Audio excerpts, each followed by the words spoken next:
Good morning. Life on track में एक बार फिर मेरी वॉकिंग शुरू हो गई है। जाती हुई सर्दी एक बार फिर कुछ लौटती हुई दिख रही है। सर्दी जो काफ़ी कम हो गई थी बढ़ गई है। लाइफ ऑन ट्रैक के इस सेशन में आज बात करते हैं एक फैटी लिवर के बारे में। फैटी लिवर बहुत ही ज़्यादा वाइड स्प्रेड एक बीमारी है। मैं जहाँ वॉकिंग कर रहा हूँ मेरे सामने इतना बड़ा एक मोर दिख रहा है और अपने आप में काफ़ी लंबा उसके जो पंख हैं इतने घने हैं। एक यहाँ एक रॉक पे बैठा है चट्टान पर और दूसरा एक और है दूसरी रॉक पे बैठा है और दूर एक पेड़ के ऊपर मुझे एक बैठा हुआ दिख रहा है। 3 मोर हैं, 4 इनफैक्ट। ये तो उनकी पूरी फैमिली है मोरों की। खैर, तो हम बात कर रहे थे फैटी लिवर के बारे में। फैटी लिवर वाइड स्प्रेड है, बहुत ही ज़्यादा। नॉर्मली एक एज के बाद यह ज़्यादा दिखता है।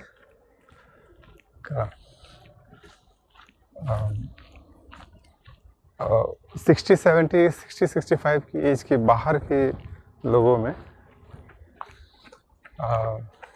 इसकी परसेंटेज, एक स्टडी में इसकी परसेंटेज अबव 40% थी पॉपुलेशन में। लेकिन पिछले 2 दशकों में यह बहुत ही वाइड स्प्रेड हुआ है और रिलेटिवली यंगर जो पॉपुलेशन है 30-40 के बीच की जो एज की ग्रुप है, इसमें लास्ट 2 दशकों में यह बहुत ही वाइड स्प्रेड हुआ है। बेसिकली इसमें लिवर में फ़ैट जमा होने लगता है और फैट जमा होने से लिवर के जो फाइबर्स हैं वो हार्डन होते जाते हैं, सख्त होते जाते हैं और अल्टीमेट जो है इतने सख्त हो जाते हैं कि लिवर डैमेज होता है और फाइनली एक स्टेज आता है जहाँ पे लिवर सिरोसिस का जो फॉर्म है उसके तरफ चला जाता है। तो लिवर सिरोसिस और लिवर कैंसर की तरफ भी ये जा सकता है। फैटी लिवर 2 तरह का है।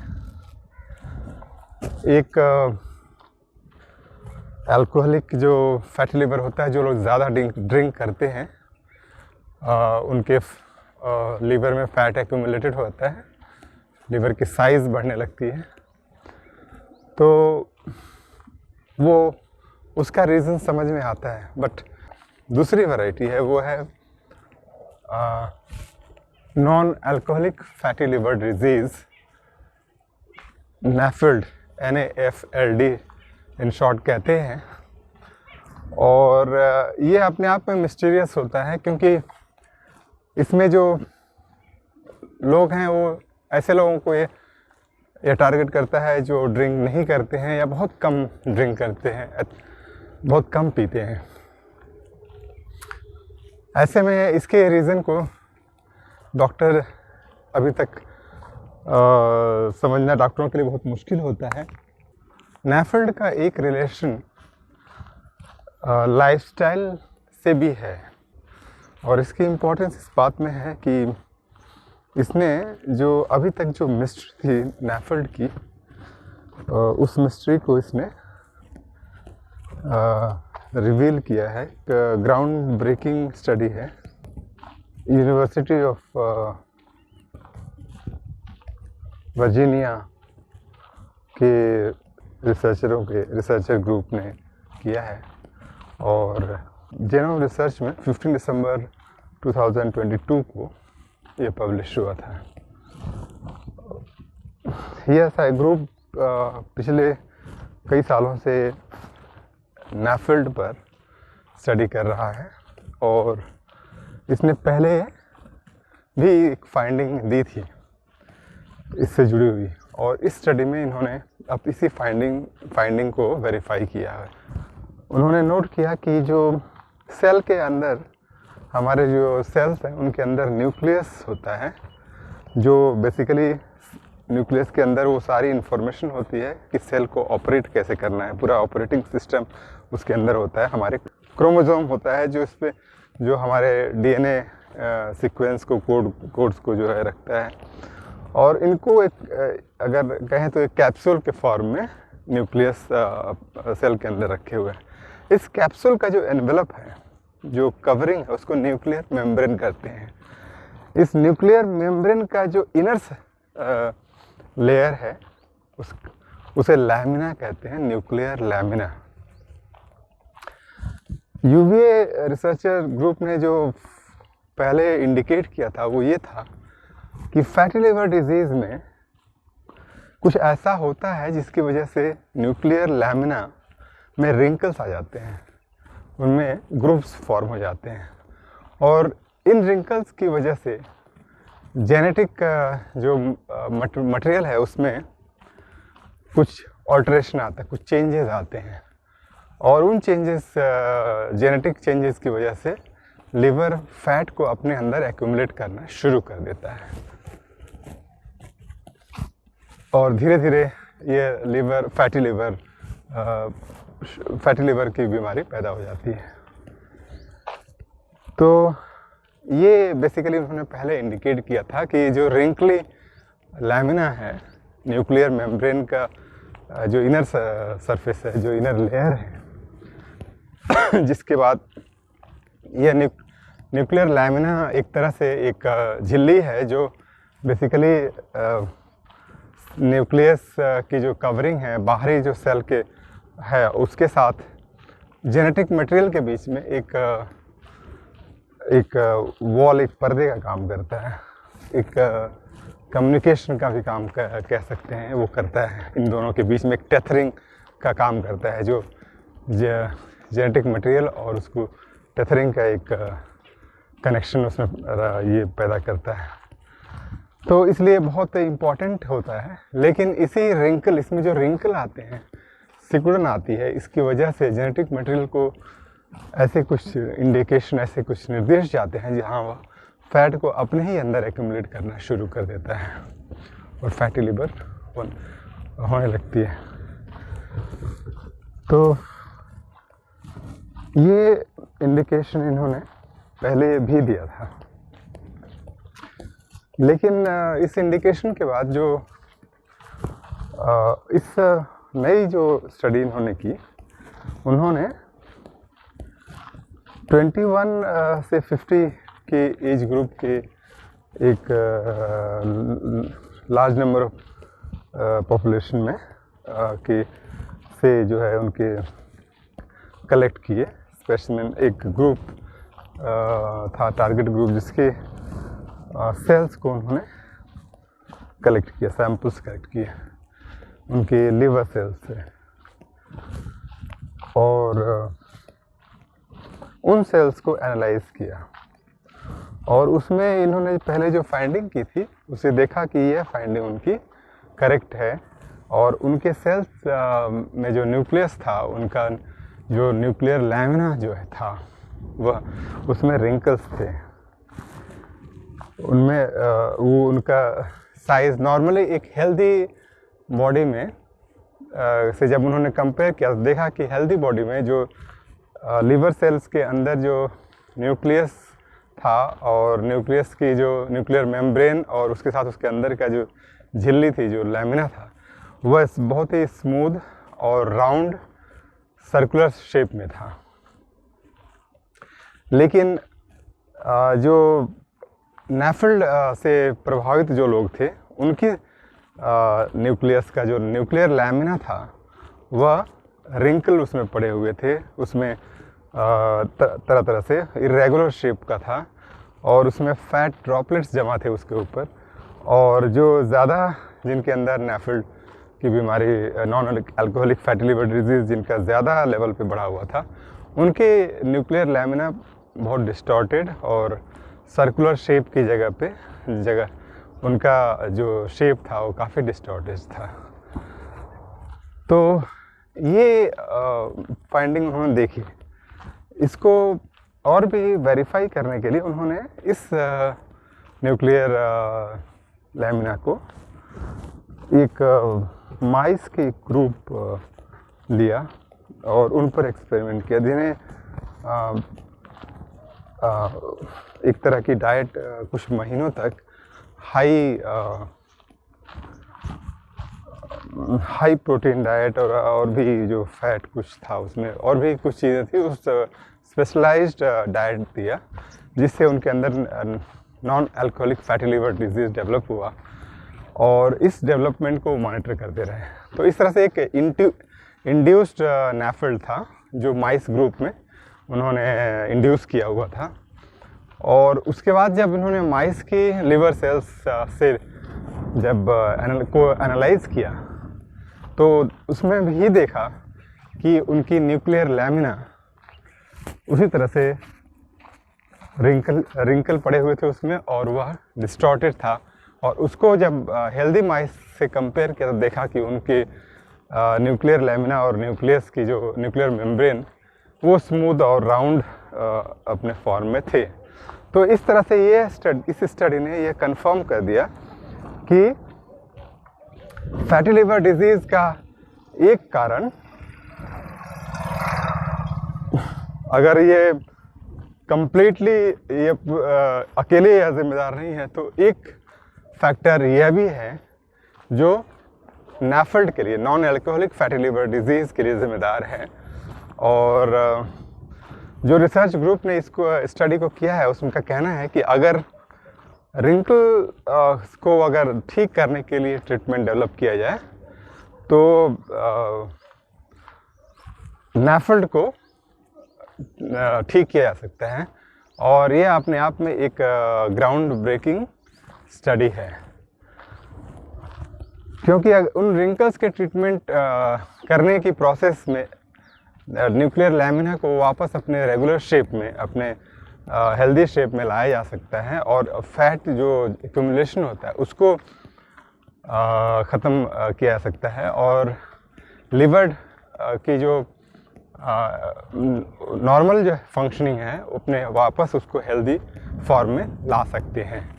ये अगर इसके लिए अगर न्यूक्लियर लैमिना के रिंकल्स को ठीक करने का ट्रीटमेंट, ऐसे ट्रीटमेंट जिसमें जिसका टारगेट हो इन रिंकल्स को वापस अपने सही पोजीशन पे, उन लैमिना को, मेम्ब्रेन को अपने सही पोजीशन पे लाना और रिंकल्स को ख़त्म करना। तो इस तरह से यह एक बहुत ही लैंडमार्क स्टडी है। अब इस स्टडी में एक मैं देख रहा था कि कैनेडियन एक वेबसाइट थी जिसमें कनाडा में एक लिवर ट्रस्ट है जो इस नेफल्ड और फैटी लिवर डिजीज़ दूसरा जो फॉर्म है दोनों पे स्टडी करता है। तो उन्होंने यह देखा कि उन्होंने जो कारण बताए हैं फैटी लिवर डिजीज़ के, जो कारण हो सकते हैं, एक ये लाइफस्टाइल की प्रॉब्लम, दूसरी मेल न्यूट्रिशन भी हो सकता है, इसका एक कारण स्टारवेशन भी हो सकता है, या दूसरा कारण डाइट में ज़्यादा कुछ चीज़ों का ज़्यादा होना, फैट और कुछ चीज़ों का ज़्यादा होना भी हो सकता है। बहुत सारे कारण उसमें बताए हुए हैं और कुछ बीमारियों की वजह से भी ये हो सकता है। तो उन्होंने एक स्टडी की थी और वो स्टडी जर्नल ऑफ गैस्ट्रोनॉमी में पब्लिश हुई थी कुछ दिनों पहले। उस स्टडी में यह देखा गया था कि non alcoholic fatty liver disease को लाइफस्टाइल के कुछ चेंजेस, एक खास करके उसमें जो था एक्सरसाइज अगर 30 मिनट एक्सरसाइज रोज़ करते हैं, और वो एक्सरसाइज थी ब्रिस्क एरोबिक एक्सरसाइज थी, इंटेंस मॉडरेट एक्सरसाइज, तो उसमें ब्रिस्क वॉकिंग या रनिंग का जिक्र था और साइकिलिंग का। तो अगर ये इस ग्रुप में जिस पर स्टडी की गई उसमें जब उन्होंने ये 30 मिनट डेली और 5 डेज इन अ वीक कुछ समय तक ये करने के बाद देखा गया कि उनके उस ग्रुप में non alcoholic fatty liver disease के जो लेवल था उसमें 30% की तक उन्होंने गिरावट आई थी। मतलब फैट में, लिवर में जो फैट एक्यूमुलेट हुए थे उनमें धीरे धीरे उसमें कमी आ रही थी। 30% उन्होंने इसका जो मेज़रमेंट दिया था। तो यह अपने आप में, यह स्टडी भी इस दोनों से जुड़ी हुई है कि ऐसे तो माना जाता है कि NAFLD NAFLD या fatty liver disease in general reversible नहीं है, क्योंकि लीवर एक बार डैमेज होना शुरू होता है तो रिवर्सिबल नहीं है। कुछ डॉक्टर्स के ऐसा बताते हैं, लेकिन कुछ का मानना अलग है कि इसको रिवर्स किया जा सकता है। और अगर इस वेबसाइट की स्टडी को माने तो जो कैनेडियन जो स्टडी है उसको अगर मानते हैं तो उसमें रिवर्स हुआ है, पूरी तरह नहीं होकर भी अगर 30% रिवर्स हुआ है तो वो अपने आप में एक इंडिकेशन है कि लाइफस्टाइल को अगर चेंज किया जाए, उसमें एक्सरसाइज, वॉकिंग या रनिंग या इस तरह की जो एरोबिक मॉडरेट एरोबिक एक्सरसाइज अपनाई जाए तो इसमें फैटी लिवर डिजीज़ से फाइट किया जा सकता है, उसको रिवर्स किया जा सकता है। और मुझे नहीं मालूम कि कितना रिवर्स किया जाता है, लेकिन मैं अपना एक्सपीरियंस ये बताऊंगा कि 2011 में मुझे 10 से बेसिकली 2010 में डायग्नोसिस हुई थी और कि non alcoholic fatty liver disease बताया था, और उसके लिए बाकायदा जो अल्ट्रासाउंड वगैरह ब्लड टेस्ट में एंजाइम्स बढ़े हुए थे, और यह कई बार हुआ था, मतलब 2-3 सालों तक ये था।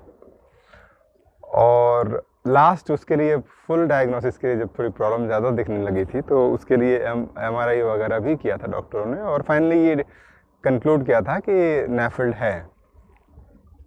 और उन्होंने मुझे बताया था कि इसके लिए कोई ट्रीटमेंट नहीं है, उसमें 1-2 दवाएं हैं जो आप खा सकते हैं जिससे इम्प्रूवमेंट एंजाइम्स में होता है, बट NAFLD का कोई ट्रीटमेंट है नहीं। तो उसके बाद उसके 2-3 साल बाद से मैंने एक्सरसाइज शुरू की, अपनी फुल एक्सरसाइज रेजिम, और थोड़ा लाइफस्टाइल में चेंजेस भी लाए।